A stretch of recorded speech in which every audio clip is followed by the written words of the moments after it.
Assalamualaikum warahmatullahi wabarakatuh. Bismillahirrahmanirrahim. Kembali lagi di podcast Kanjengan dengan mengusung tema Festival Kajen Suro. Nah, jadi saat ini kita sudah kedatangan tamu dari pengarang buku Dakwah Aswaja Syekh Ahmad Mutamakin, Bapak Jamal Makmur. Alhamdulillah sehat, Pak. Alhamdulillah sehat. Nah, ini beliau adalah pengarang dari buku ini dan beliau juga banyak membuat buku-buku yang lain ya, Pak ya. Insya Allah. Nah, nanti ditunggu nih karya-karyanya dari Pak Jamal Makmur. Dan khususnya kita akan membedah ini, tanya-tanya tentang buku Dakwah Aswaja An-Nahdiyah Syekh Ahmad Mutamakin ini. Bagaimana pembuatannya, terus isi buku ini konsentrasinya di mana, dan apa ini yang paling ingin ditonjolkan oleh penulis di buku ini. Nah, nanti kita tanya-tanya dengan Pak Jamal selaku penulisnya langsung. Gini, Pak, kalau kita melihat dari sampul buku dan judulnya Dakwah Aswaja An-Nahdiyah Syekh Ahmad Mutamakin ini, banyak pertanyaan untuk teman-teman yang baru mengenal Aswaja An-Nahdiyah ini dan dikaitkan dengan Syekh Ahmad Mutamakin. Kenapa nih mengambil judul ini, Pak? Terima kasih para pemirsa yang berbahagia. Awalnya saya mengikuti seminar kebangsaan di Pati yang menghadirkan Profesor Mujahirin, seorang profesor sosiologi dari Undip. Tema yang diusung itu sungguh sangat menarik. Syekh Ahmad Mutamakin itu pendekar aswaja. Saya sebagai santri Kajen ya, sejak tahun 95 mondok di Kajen, kemudian sekarang kembali berkhidmah di Kajen, di BIM dan sekarang di IPMAFA. Tentu kaget ya dengan tema ini, sehingga waktu terus berjalan dan inspirasi untuk menulis tema ini tidak pernah lekang, karena saya selalu penasaran kenapa Syekh Ahmad Mutamakin ini dikaitkan dengan aswaja, bahkan beliau adalah seorang pendekar. Karena ketika seminar kebangsaan di Pati itu, Prof. Mujahirin Thohir itu lebih banyak mengungkapkan hasil risetnya di Leiden ya, Belanda, tentang kontroversi Syekh Ahmad Mutamakin ini ketika diadili di Kartasura, juga tentang bagaimana riyadhah beliau yang kemudian memunculkan dua hewan itu sebagai bahasa simbol karena beliau seorang sosiolog. Sehingga seminar kebangsaan itu tidak menjawab tema itu, karena memang beliau adalah seorang sosiolog yang lebih melihat dari kacamata relasi seorang agamawan dengan birokrat atau dengan penguasa. Artinya Mbah Mutamakin mampu menampilkan diri sebagai seorang agamawan, tokoh masyarakat yang tidak tunduk kepada penguasa, bahkan beliau mampu menjadi kekuatan penyeimbang dalam rangka membumikan Islam yang rahmatan lil alamin.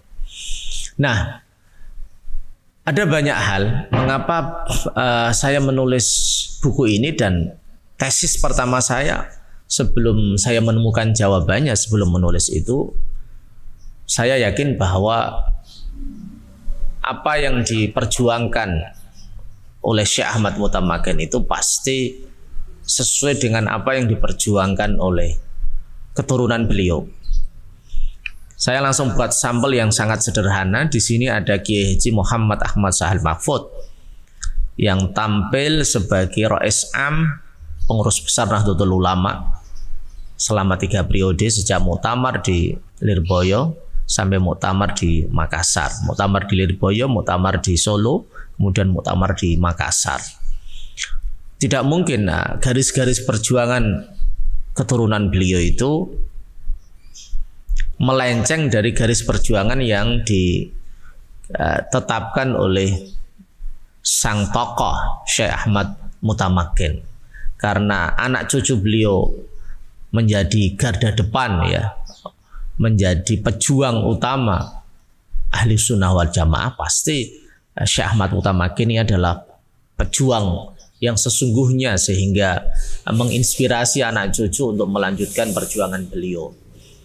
Oleh karena itu setelah saya melakukan penelusuran berbagai dokumen ya, saya tentu mengucapkan terima kasih kepada Mas Zainul Milal yang mengirimkan naskah Arsyul Muwahhidin kepada saya.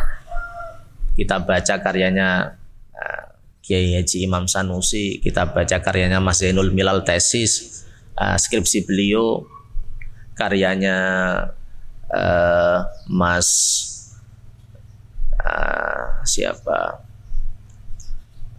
masih zurianya Mbah Mutamakin dari Kiai saya Kiai Ahmad Fayumi, keponakannya Mas Sinten nggih? Mas Umar. Gus Umar. Betul, yang keponakan putranya Mas Ubaidillah, itu karyanya saya baca semua. Kemudian dari situ ada, nanti bisa dibaca ya di halaman 71. Ternyata hasil riset saya ini juga sederhana. Kalau kita berbicara tentang dakwah Aswaja An-Nahdliyah, maka paling tidak ya dalam hazanah pesantren itu kan ada 3 ya. 3 aspek. Ada aspek tauhid, ada aspek fikih, dan ketiga ada aspek tasawuf. Pertama dalam konteks tauhid itu terjelas ya di dalam Arsyul Muwahhidin, di dalam karyanya Mas Zainul Milal, bahwa kitab yang dibaca oleh Syekh Ahmad Mutamakin itu adalah karyanya Imam Sanusi yang mengikuti Imam Abu Hasan Al-Asy'ari. Dan kalau kita baca memang kedalaman tauhid Syekh Ahmad Mutamakin itu begitu luar biasa, yang intinya dari tauhid yang sangat kuat itu beliau berada pada sisi makom hakikat. Jadi tidak hanya syariat, tidak hanya thariqah, tapi sampai pada makam hakikat. Artinya dengan kedalaman tauhid, kepercayaan yang begitu kuat kepada Allah, beliau mampu menemukan cahaya Allah yang kemudian menerangi jiwa, menuntun, membimbing, dan menunjukkan jalan yang benar untuk mendakwahkan Islam. Dalam bahasa yang sederhana ya amar ma'ruf nahi mungkar, mendakwakan Islam di tengah-tengah masyarakat. Yang kedua, dalam aspek fikih itu sangat jelas bahwa Syekh Ahmad Mutamakin ini di dalam karya-karyanya sering hadrah kepada madhab 4. Imam Abu Hanifah, Imam Malik, Imam Syafi'i, Imam Hambali. Dan di dalam Arsyul Muwahhidin beliau banyak sekali ajaran-ajaran fikih yang beliau sampaikan. Tentu distingsi yang paling kuat dari Syekh Ahmad Mutamakin adalah dalam konteks tasawuf. Nah, kitab yang dikaji, yang diajarkan Syekh Ahmad Mutamakin kepada santri-santri beliau adalah kitab yang saat ini dibaca oleh keturunan-keturunan beliau. Yang sekarang ini diteruskan oleh Kiai Haji Ahmad Zaki Fuad Abdillah. Yang tidak lain, karya yang terus dibaca di sini adalah Irsyadul Ibad.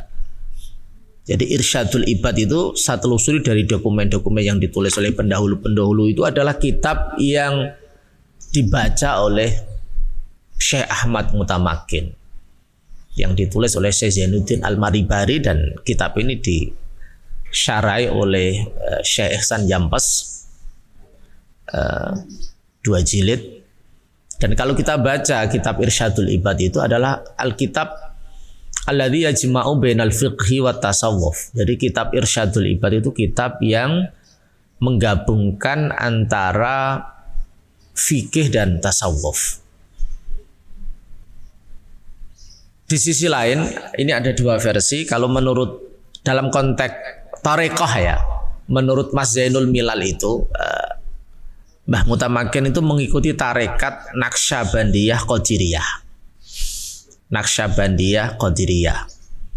Sekarang ini kalau Anda baca di buku saya yang lain, Tasawuf Sosial Nyai Sahal, di kajian ini ada 2 tarekoh.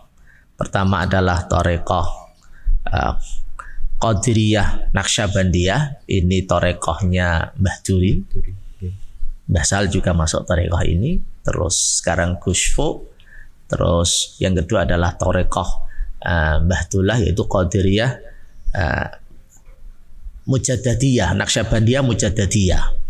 Mbah Dullah dari Mbah Arwani, kemudian Kiai Rahmat, dan diteruskan oleh sama Mbah Kiai Nafe atau Gus Zaki, tarekoh baik dari Mbah Dullah atau dari Habib Lutfi.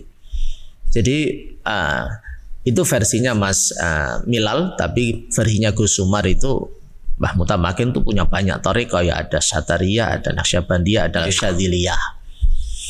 Jadi temuan sederhana ini kemudian meneguhkan bahwa pada eranya apa yang diajarkan Syekh Ahmad Mutamakin kepada para santrinya itu sesuai dengan dakwah aswaja ahli sunnah wal jamaah yang menurut hasil muktamar NU di Jombang itu ya ditambah dengan adjektif an-nahdiyah.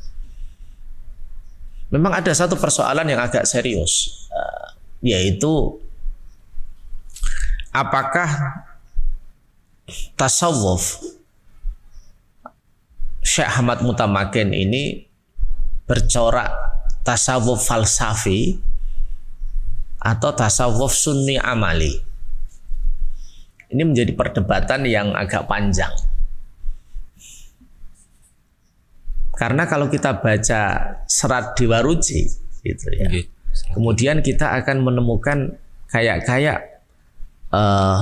falsafahnya, tarekohnya, tasawufnya Syekh Ahmad Mutamakin itu tasawuf yang falsafi seperti Imam Ibnu Arabi, Al-Hallaj dan lain-lain. Tapi kalau kita baca kitab-kitab di pesantren misalnya, kalau waktu saya di perguruan Islamatul Falah diajar oleh Kiai Haji Rifai Nasuha, Kifayatul Atqiya, itu juga akan menemukan gabungan antara ketiga hal ini, di syariat, tarekat dengan hakikat. Pertanyaan ini pernah saya sampaikan kepada salah satu keturunan Syekh Ahmad Mutamakin, ya Gus Ulil Absor Abdallah, ketika ada acara di Cepolek itu tentang bagaimana corak tasawufnya Syekh Ahmad Mutamakin. Memang ya ada banyak versi, ada yang mengatakan itu coraknya tasawuf falsafi dan ada yang mengatakan coraknya itu tasawuf amali, karena salah satu rujukan Syekh Ahmad Mutamakin adalah karya-karyanya Imam Ghazali. Dan kita tahu bahwa karya-karya Al-Ghazali itu diteruskan oleh keturunan-keturunan beliau. Kita tahu bahwa Kiai Haji Muhammad Ahmad Sal Mahfud adalah sosok ulama yang di satu sisi adalah pakar fikih dan usul fikih, tetapi di sisi yang lain beliau adalah kiai yang konsisten, istiqomah mengajarkan karya-karya Al-Ghazali.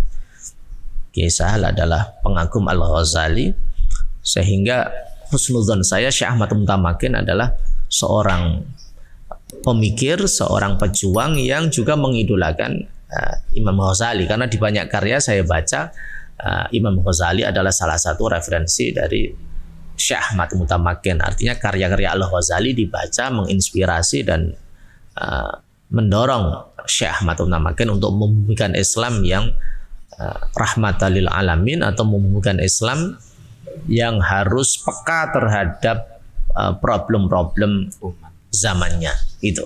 Oke. Gini Pak, untuk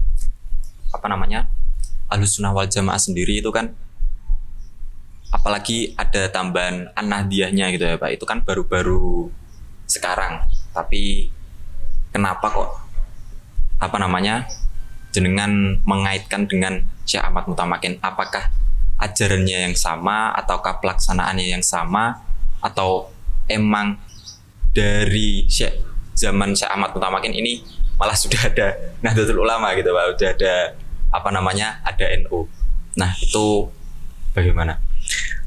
Ya, itulah yang ingin saya kaji, mentautkan betul tidak ajaran yang disampaikan dan laku hidup yang dijalankan oleh Syekh Ahmad Mutamakin itu sesuai dengan doktrin garis-garis perjuangan yang sekarang dilakukan oleh para ulama-ulama Nahdlatul Ulama yang dalam muktamar di Jombang ya. Kebetulan saya ikut satu majelis bersama Gus Faisal di Komisi Waqi'iyah, di Komisi Bahsul Masail Maudhu'iyah, itu ditetapkan ada tambahan An-Nahdiyah. Karena tidak semua umat Islam itu tidak semua pengikut ahli sunnah itu An-Nahdiyah itu. Oleh karena itu hasil yang tadi saya sampaikan itu meneguhkan bahwa apa yang disampaikan, ajaran yang disampaikan dan laku hidup yang diperjuangkan oleh Syekh Ahmad Mutamakin itu betul-betul sesuai dengan ahli sunnah wal jamaah yang menurut konteks sekarang ini ditambah dengan An-Nahdiyah, baik dalam aspek teologi, dalam aspek fikih yang sangat dominan ya, atau dalam aspek tasawuf. Artinya ketika para santri kajian ya, para ulama-ulama kajian meneruskan menjadi pejuang ahli sunnah wal jamaah di organisasi Nahdlatul Ulama misalnya, itu sudah sesuai dengan garis keilmuan dan garis perjuangan yang dirintis oleh Syekh Ahmad Mutamakin. Itu yang ingin saya sampaikan, bahwa ulama-ulama kajian dan sekitarnya, para santri-santrinya seperti saya ini, itu tidak melenceng dari garis perjuangan yang ditetapkan oleh Syekh Ahmad Mutamakin, bahwa yang dulu ketika Syekh Ahmad Mutamakin memperjuangkan Islam itu betul-betul sesuai dengan prinsip ahli sunnah wal jamaah, sehingga keberadaan Syekh Ahmad Mutamakin ini diterima oleh semua kalangan, meskipun di sisi yang lain itu juga membuat gerah para penguasa, atau dalam bahasa yang lain itu tokoh agama yang membebek kepada penguasa gitu. Tetapi Syekh Ahmad Mutamakin adalah seorang wali yang otonom, yang mandiri, yang punya garis perjuangan yang kuat, dan meskipun beliau keturunan bangsawan ya, tetapi beliau lebih memilih berada di masyarakat bawah, di grassroots, untuk memperjuangkan Islam yang sesungguhnya. Bahkan kalau kita sering mendengarkan ceramah yang disampaikan oleh Gus Umar, Syekh Ahmad Mutamakin ini tidak hanya berjuang di jalan agama dalam arti berdakwah, mengajar para santri, tapi juga berdakwah di bidang pertanian ya, di bidang perdagangan, dengan mengutus Mbah Mizan, dengan mengutus Mbah Ronggo Kusumo untuk berdakwah sesuai dengan tantangan zamannya. Oh, Mbah Ronggo di bidang perdagangan, beliau punya kemampuan di situ, dan Ngemplak adalah daerah yang dalam konteks ekonomi dinamis. Kemudian di Markutu Mbah Mizan ditugaskan Syekh Ahmad Mutamakin untuk berdakwah di sana dan harus mengembangkan persoalan pertanian, irigasi dan lain-lain. Itu sangat menarik. Artinya Syekh Ahmad Mutamakin ini tidak hanya seorang agamawan yang dalam bahasa sekarang itu elitis, yang hanya duduk di singgasana prestis sebagai seorang ulama besar, tapi beliau juga turun ke bawah melihat problem-problem sosial baik di bidang ekonomi, budaya, politik, sehingga kita kemudian menyimpulkan bahwa prototipe Kiai Sahal itu juga meneruskan apa yang dulu diperjuangkan oleh Syekh Ahmad Mutamakin gitu.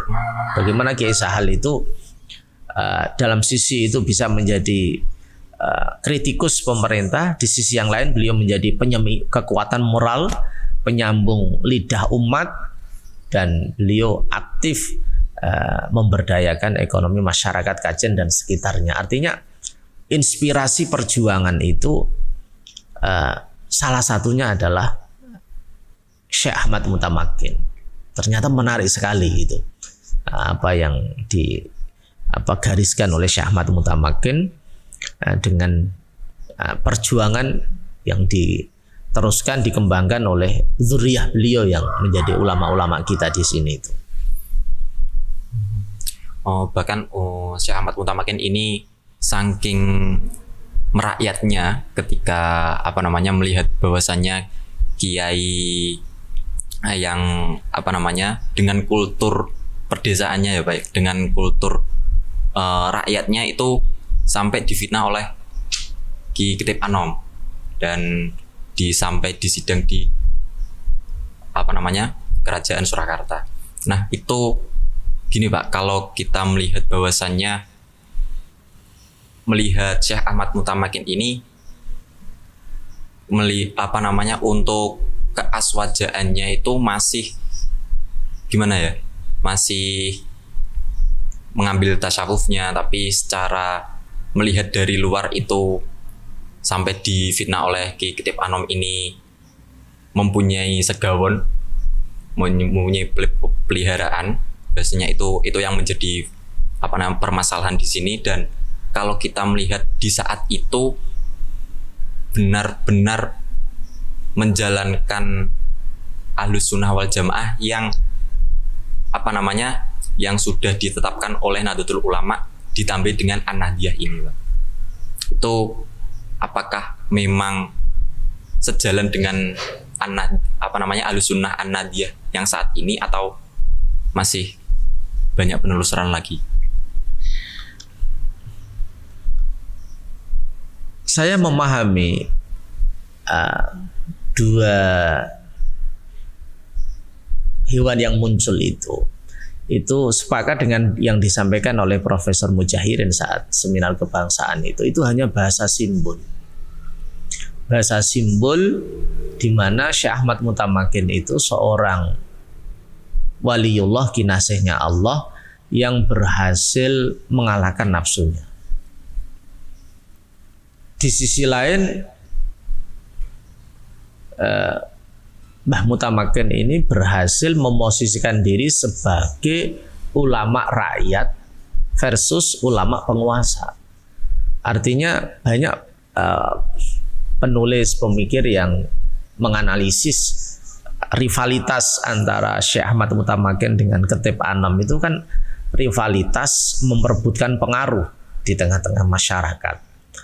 Syekh Ahmad Mutamakin dengan ajarannya yang lurus, ajarannya yang lemah lembut, ajarannya yang disiplin dengan torekohnya yang kata Mas Milal itu mursyidnya adalah Syekh Zain Al-Yamani di negara Yaman yang berafiliasi kepada Ahli Sunnah wal Jamaah.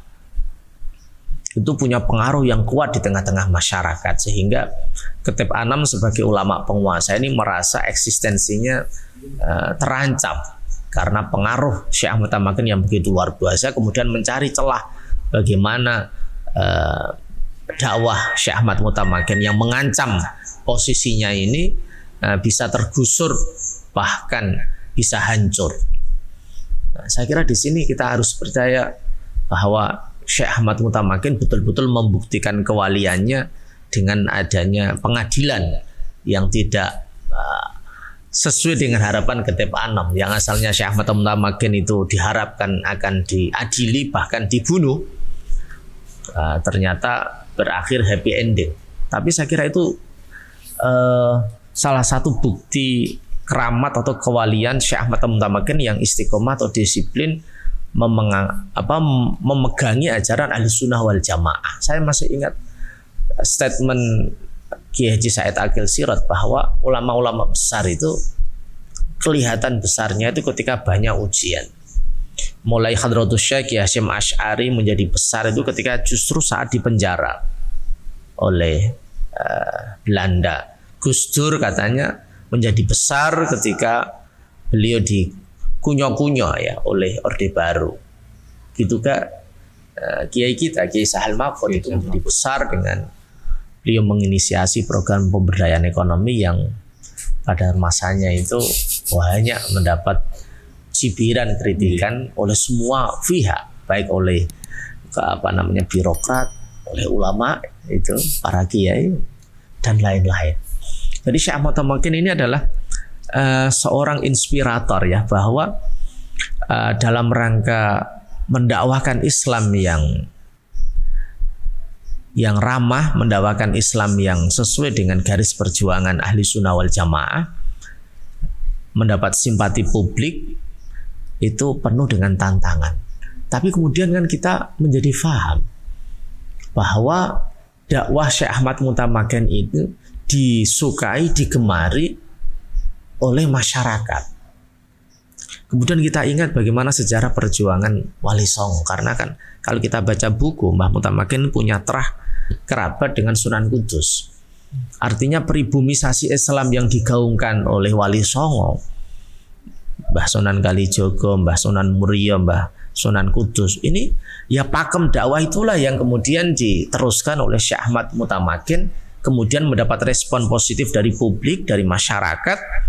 Kemudian karena responnya bagus, kemudian eksistensi atau pengaruh Syekh Ahmad Mutamakin kemudian kan luas, sehingga ini kemudian dijadikan menjadi ancaman ya bagi ulama penguasa Ketep Anam untuk melakukan berbagai macam cara supaya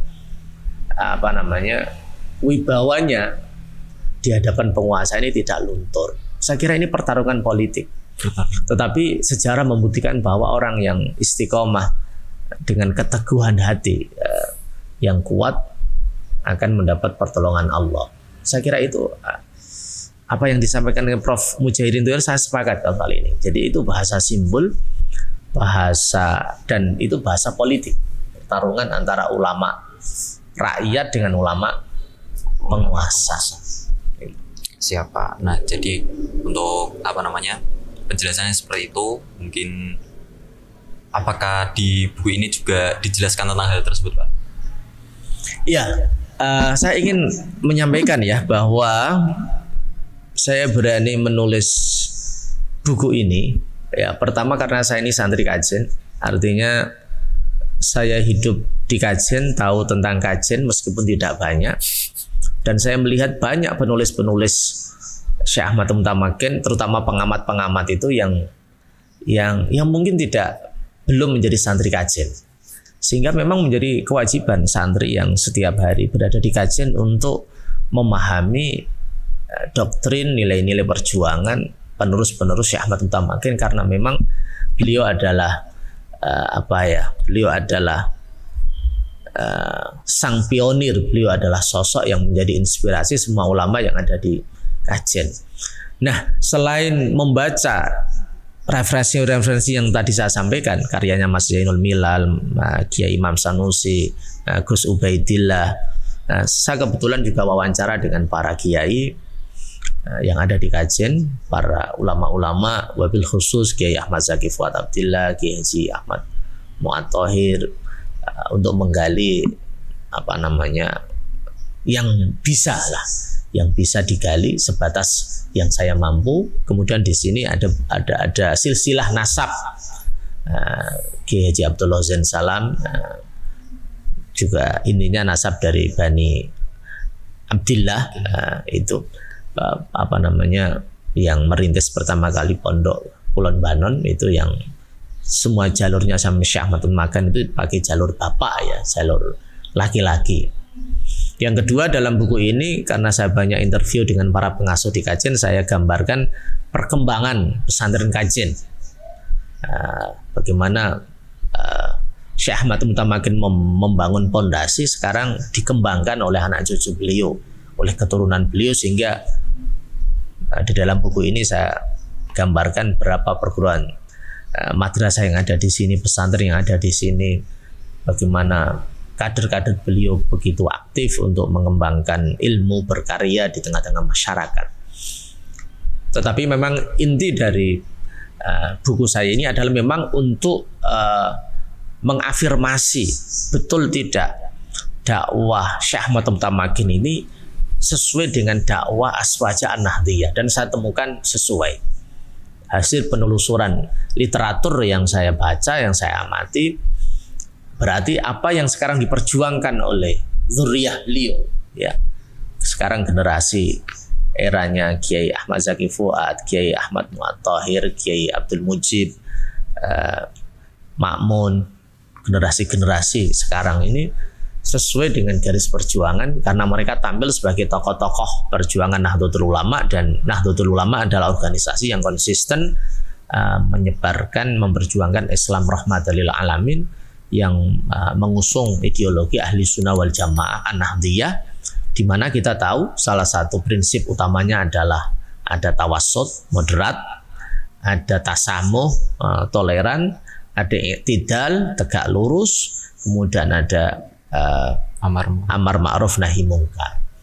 Jadi ulama-ulama kajian, gus-gus kajian sekarang konsisten di jalur perjuangan yang dirintis oleh Syekh Ahmad Mutamakin, dan kita, saya, para santri, kita semua para santri harus punya kewajiban untuk meneruskan dakwah Aswaja Syekh Ahmad Mutamakin, karena itulah garis perjuangan kiai-kiai kita di kajian ini.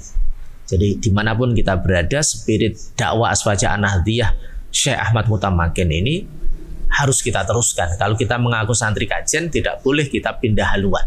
Kita harus konsisten di jalur perjuangan Ahli Sunnah wal Jamaah An-Nahdliyah, karena itu garis perjuangan ulama-ulama kita yang mengikuti garis perjuangan Syekh Ahmad Mutamakin. Saya kira itu. Oh, iya. Jadi gitu ya. Ada korelasi lah antara perjuangan Syekh Ahmad Mutamakin untuk menyebarkan Islam pada saat itu dengan para Nahdiyin untuk saat ini. Jadi, untuk ini sesi terakhir Pak, setelah penulisan buku ini, harapan dari panjenengan ini apa?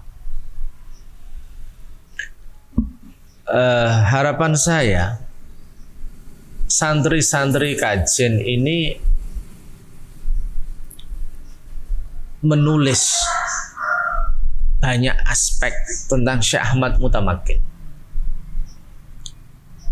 Artinya kalau Syekh Ahmad Mutamakin ini kita jadikan sebagai tokoh utama perjuangan Islam di desa kajian yang menginspirasi Indonesia dan dunia, maka generasi-generasi 20 tahun ke depan harus tahu seperti apa potret biografi Syekh Ahmad Mutamakin, seperti apa potret perjuangan Syekh Ahmad Mutamakin dalam konteks politik misalnya, dalam konteks pendidikan misalnya, dalam konteks ekonomi. Ini membutuhkan referensi-referensi baru. Kita jangan berpikir sekarang, kita berpikir generasi 20-50 tahun yang akan datang. Itu generasi yang jauh dengan kita, sehingga apa yang kita hidangkan kepada mereka, apa yang kita tulis sekarang ini sangat mempengaruhi cara berpikir generasi generasi 50 tahun yang akan datang. Maka bagi para santri kajian, saya berharap silahkan ditulis aspek apapun tentang Syekh Ahmad Mutamakin, tentang perjuangan politik beliau, tentang perjuangan pendidikan beliau. Mumpung masih ada ulama-ulama, mumpung masih ada Kiai Ahmad Zaki Fuad Abdillah, masih ada Kiai Ahmad Mu'ad Thahir, masih ada ulama-ulama yang kita bisa jadikan narasumber yang sangat berharga. Kita akan merasakan kehilangan ketika tokoh-tokoh kunci ini sudah tidak ada. Oleh karena itu, tokoh-tokoh kunci yang sekarang ada itu harus kita manfaatkan untuk menggali sedalam-dalamnya doktrin-doktrin yang diajarkan oleh Syekh Ahmad Mutamakin, perjuangan beliau dalam rangka membumikan Islam Ahli Sunnah wal Jamaah, tantangan-tantangan apa yang beliau hadapi. Karena sekali lagi saya katakan, apa yang kita tulis mungkin sekarang ini tidak begitu ada momentumnya, tidak ada gemanya, tapi mungkin 50 tahun yang akan datang ketika kita sudah wafat, ketika kita sudah meninggal akan dibaca oleh generasi yang akan datang. Tulisan yang sederhana itu bisa menjadi tulisan yang dahsyat pada generasi ke-10 yang akan datang. Iya, betul, Pak. Kenapa? Karena mungkin 50 tahun yang akan datang, apa yang ilmu yang kita serap dari Kiai Ahmad Zaki Fuad Abdillah, dari Kiai Mu'tad itu akan mahal bagi generasi yang akan datang. Contoh sederhana, apa yang ilmu yang kita serap dari Kiai Sahal atau Kiai Haji Abdullah Zain Salam, dari Kiai Kiai Ahmad Fayumi Munji, itu sesuatu yang menurut era sekarang sudah mahal. Wah, seandainya saya saat Mbah Sahal masih sugeng wawancara saat Mbah Dullah. Jadi itu terpautnya belum ada 50 tahun. Nanti kalau sudah 50 tahun yang akan datang, itu sesuatu yang sekarang ini biasa akan menjadi luar biasa. Tentu semua itu kita sebagai santri ya tahu ya, innamal a'malu binniyat, bahwa amal kita yang kita lakukan itu ya dalam rangka mencari ridho Allah, nguri-nguri warisan leluhur, dan dalam rangka saya kira mengikuti jejak. Saya selalu ditanya soal literasi. Literasi itu adalah tradisi ulama kita. Kalau kita mengaku sebagai santri pesantren, maka literasi itulah spirit utama dari ulama-ulama kita. Kalau kita mengaku orang NU misalnya, maka Hadratus Syekh Hasyim Asy'ari adalah tokoh literasi Nahdlatul Ulama, karena karya-karya beliau luar biasa. Khusus di kajian kita punya tokoh. Kita punya tokoh Kiai Haji Mahfud Salam, kita punya tokoh Kiai Haji Muhammad Ahmad San Mahfud, adalah tokoh literasi yang luar biasa. Jadi niat kita adalah libtigha'i mardatillah dan iktidaan bidak bisolihin lah, dalam bahasa Kiai Sal itu mengikuti perilaku, adat, kebiasaan yang baik dari pendahulu-pendahulu kita, ulama-ulama kita. Saya kira itu. Terima kasih Pak Jamal. Mungkin ini sudah di penghujung acara. Terima kasih kepada Sarung Kanjeng Denim yang menjadi support kita untuk melaksanakan podcast Kanjengan ini. Dan terima kasih Pak Jamal atas kedatangannya.